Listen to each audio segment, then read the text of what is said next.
Aula de História e Geografia, Como Surgiram os Bairros, páginas 115 a 120. Então, vamos fazer uma leitura aqui compartilhada, tá bom? O que é essa leitura compartilhada? Eu vou ler e depois você vai ler aí, tá bom? Você vai pedir para que alguém ouça a sua leitura, ok? Então, como surgem os bairros? Alguns bairros podem surgir de forma espontânea, quando algumas pessoas escolhem um lugar para construir sua moradia.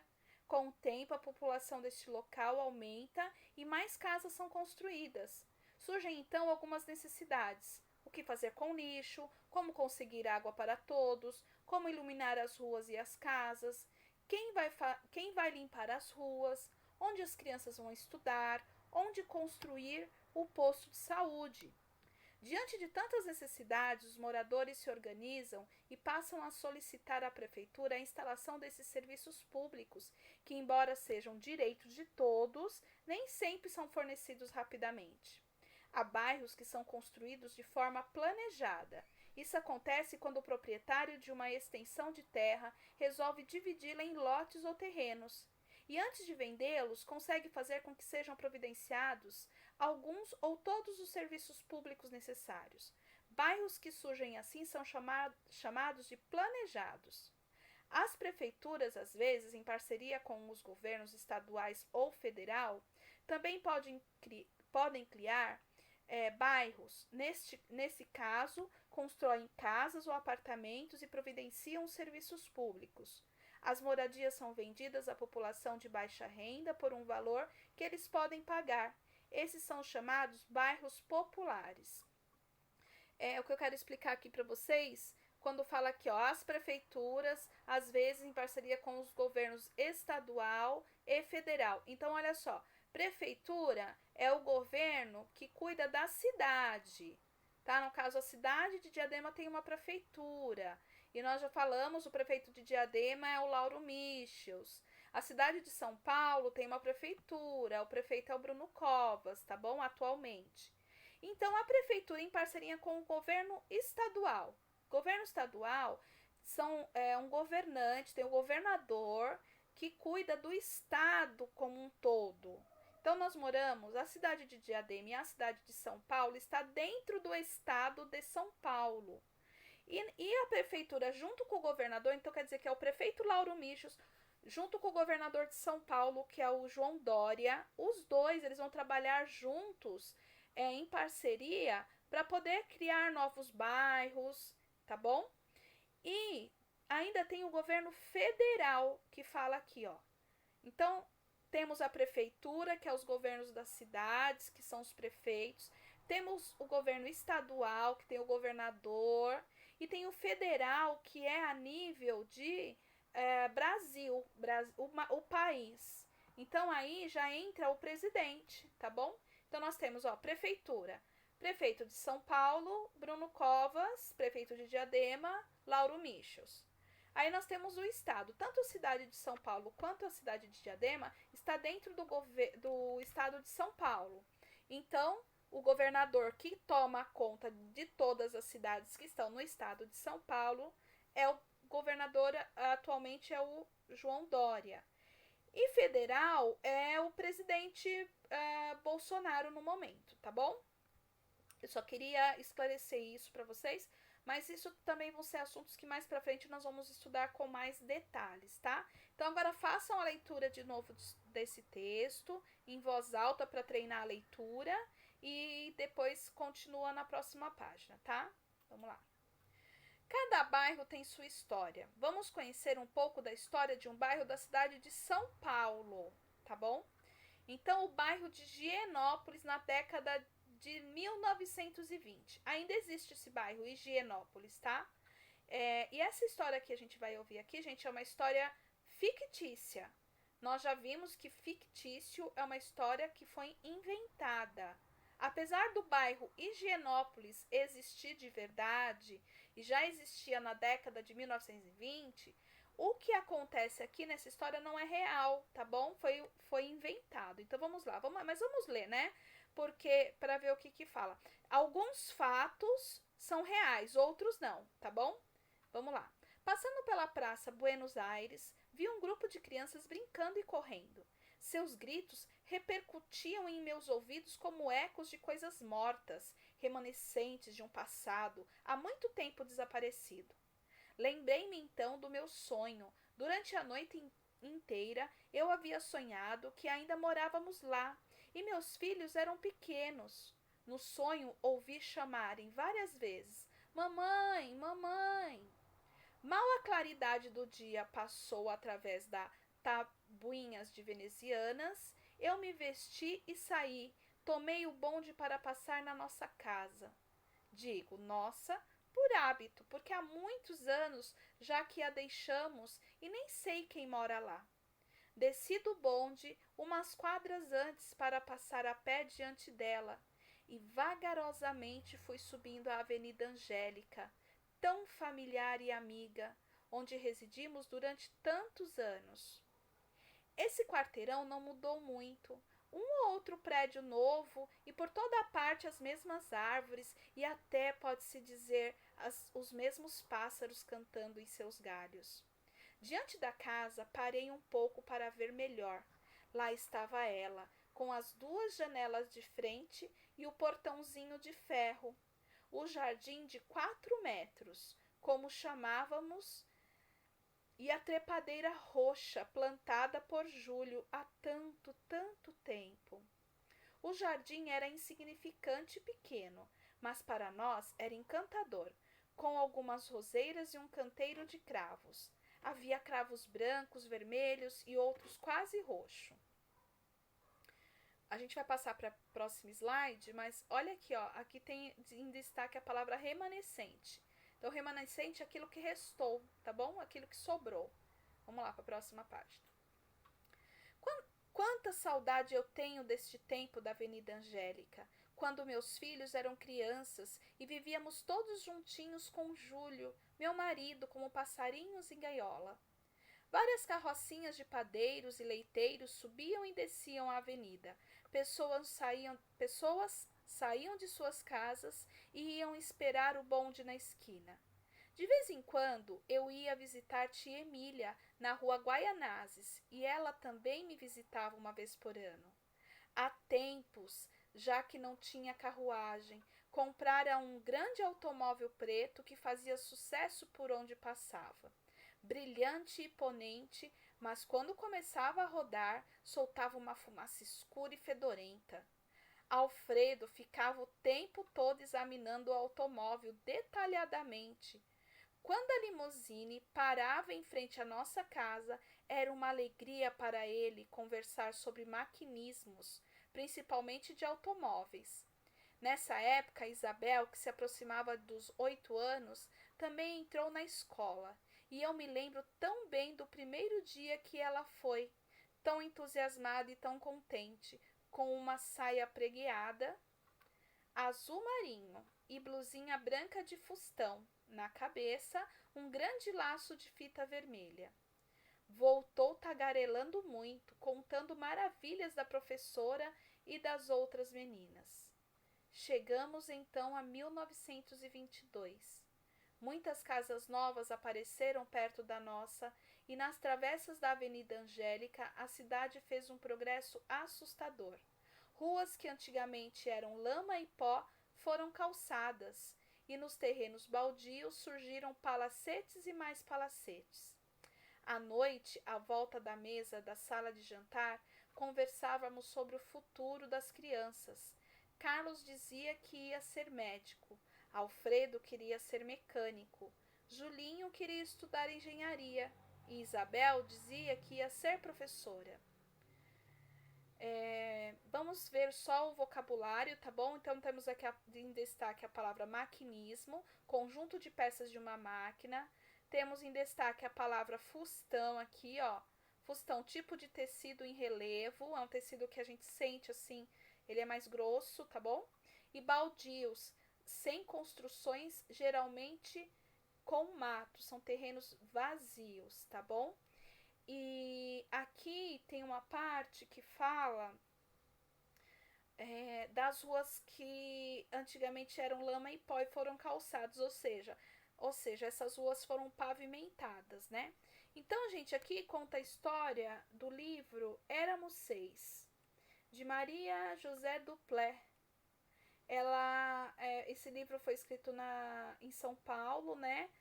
Foi impresso pela editora Ática em 1973, né? Faz parte da coleção Vagalume, tá bom?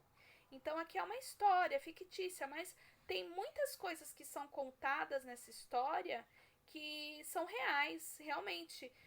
O bairro Higienópolis existe, essa Avenida Angélica também existe, a Rua Guaianazes também existe, e no passado, é verdade, elas eram de terra, hoje já não são mais, são pavimentadas, não é? Antigamente havia uns bondes, que eram os meios de transporte na década de 20, hoje em dia já não existe mais, tá bom? Então tem muitos detalhes nessa história que, apesar de ser uma história fictícia, né, que no caso essa personagem, essa senhora que volta para rever sua casa e ela fala do marido Júlio e fala dos filhos, personagens fictícios, foram personagens inventados, mas o que é contado na história não deixa de ser verdade, são coisas que realmente aconteceram, tá bom? Então, ó, personagem fictícia, tá? Foi inventada.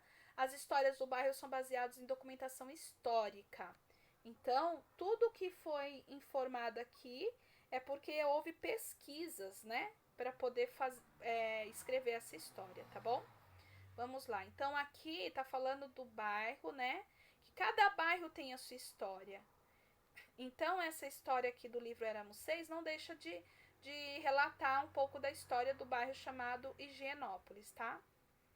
Na próxima, nós temos aqui, ó, vamos saber o que são fontes históricas. Então, ó, para saber o que aconteceu no passado, é preciso pesquisar fontes históricas. Assim, podemos ter histórias de pessoas, acontecimentos e, inclusive, as histórias de bairros e cidades, tá bom? Essa palavra aqui, ó, não era para estar, tá? É para saber, tá? Desconsidere essa daqui. Então, olha só, fontes históricas. O que são fontes históricas?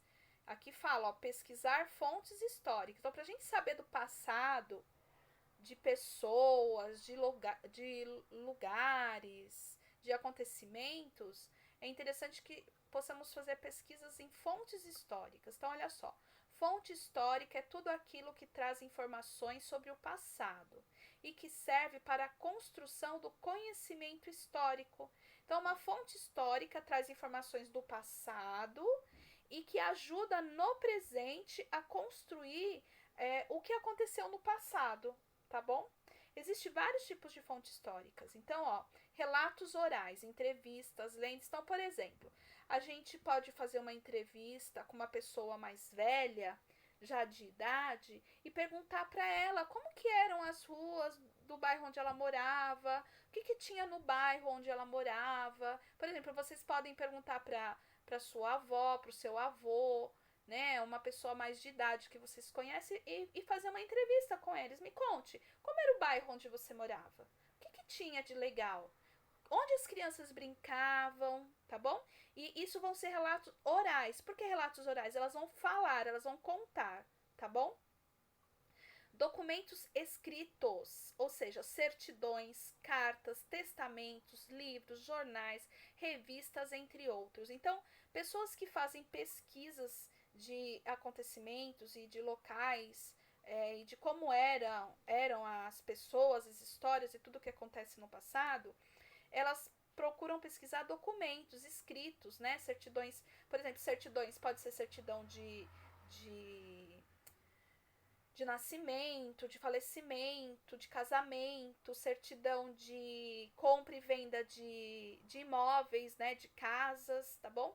Cartas que as pessoas escreviam uma para as outras, testamentos que os familiares, né, deixavam para os seus filhos, do que eles deixavam, e geralmente nos testamentos vem contando um pouco da história da família, do lugar onde eles viviam, tá bom? Jornais é muito legal, tem muitas coisas do passado, porque jornais contam a nossa história. Eles contam a história do presente. Mas hoje, no presente, a gente quiser pesquisar um jornal antigo, a gente tem como pesquisar. Nós conseguimos muitas coisas hoje em dia pela internet, mas tem lugares, né, museus, que geralmente tem esses tipos de fontes históricas, tá bom? Também temos fontes materiais, como pedras, cerâmicas, objetos, entre outros. Então, por exemplo, fontes materiais. A minha avó, ela tinha uma máquina de costura muito, muito antiga. E eu lembro, assim, de quando eu era criança, ela costurando nessa máquina. Então, essa máquina dela é uma fonte material, que conta como que eram as máquinas de costura no passado, tá bom? Então, tem várias coisas, vários tipos de objetos que representam como que era a decoração, os ambientes, né, do passado, tá bom? Fontes visuais, que são o quê? Imagens, pinturas, fotografias, anúncios de publicidade, que são as propagandas, entre outros. E fontes audiovisuais e sonoras, que é o quê? Cinema, televisão, DVDs, CDs, etc. Essa história aqui que nós lemos, do Éramos Seis, há pouco tempo na Rede Globo passou a novela chamada Éramos Seis. Então, é uma fonte histórica, porque lá nessa novela eles retrataram bem como que era a cidade naquela época, os carros que eram usados, os tipos de roupas. Então, cinema, televisão, filmes, retratam. É legal para a gente fazer pesquisa sobre uma certa época, entendeu? Ou um momento, tá bom? Vamos lá. Coloquei aqui só para vocês poderem ter conhecimento do que são as fontes históricas. Então, ó, atividade 3, exercício na página 118. Eu vou ler para vocês e vocês depois vão fazer e nós vamos corrigir depois, tá bom? Com base no texto O Bairro de Higienópolis na década de 1920, responda as questões. Que época é descrita no texto? Então, que época que é que está se passando aqui, tá bom? Ó, que época que é? Nós podemos ver aqui, ó, década de 1920. Vamos lá, voltando aqui. Quais os meios de transporte comuns em São Paulo por volta de 1920? Lá fala da mulher que ela saiu de casa, pegou um meio de transporte, foi lá ver. Desculpa. Ela fala dos meios de transporte que eram usados, que as pessoas ficavam na esquina esperando esses meios de transporte, né? Qual a característica das ruas do bairro antes do progresso de 1922? Como eram as ruas? Elas eram pavimentadas? Tá bom? E vocês têm que escrever como que elas eram. Qual a característica das ruas após o progresso de 1922?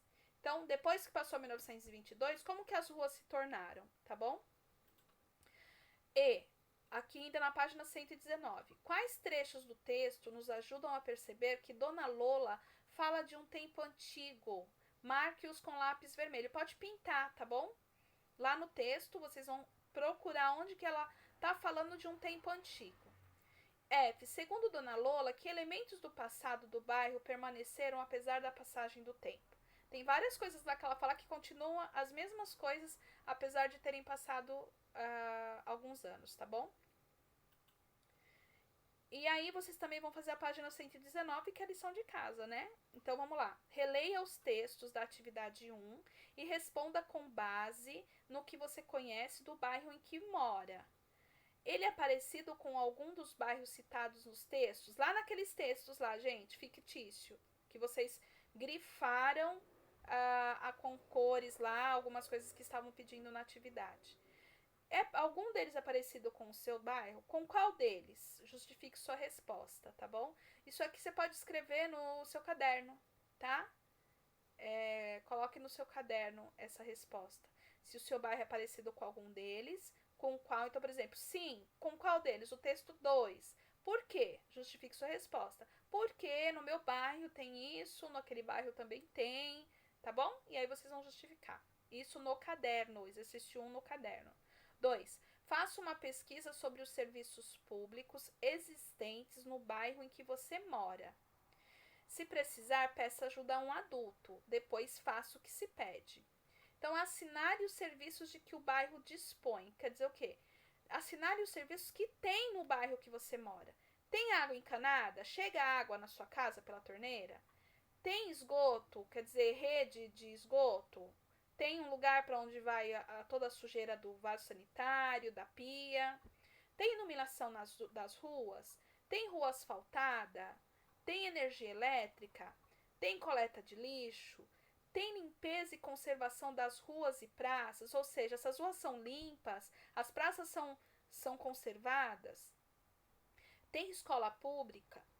Tem creche? Tem posto de saúde? Então, você vai marcar um X em tudo que tem, tá bom?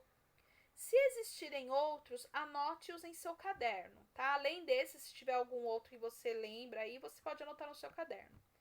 B. Há algum serviço público que você considere importante que não exista em seu bairro?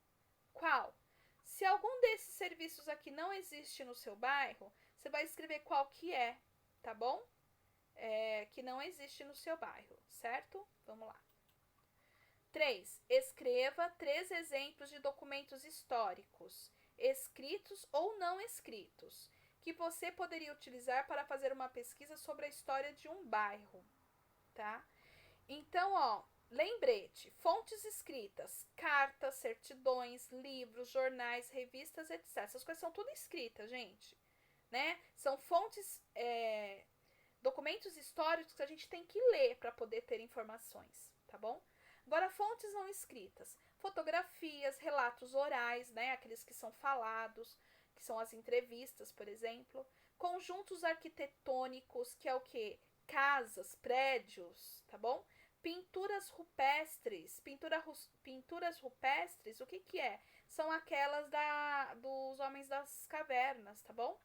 Fósseis são os ossos, né, de antigos animais ou até mesmo pessoas, né, que são encontrados, e aí esses fósseis contam a história de como esses animais ou essas pessoas viviam, né? Então, por exemplo, nós falamos muito dos fósseis do dinossauro. Então, por que que hoje é muito falado como que os dinossauros viviam, o tamanho deles, o que eles comiam, quanto tempo viviam? Por quê? Porque houve um estudo baseado nos fósseis deles, nos ossos que foram encontrados. A ciência, né, estudou e chegou a essas respostas de como eles eram, em que ano eles viveram, em que ano eles foram extintos e tudo mais, tá bom?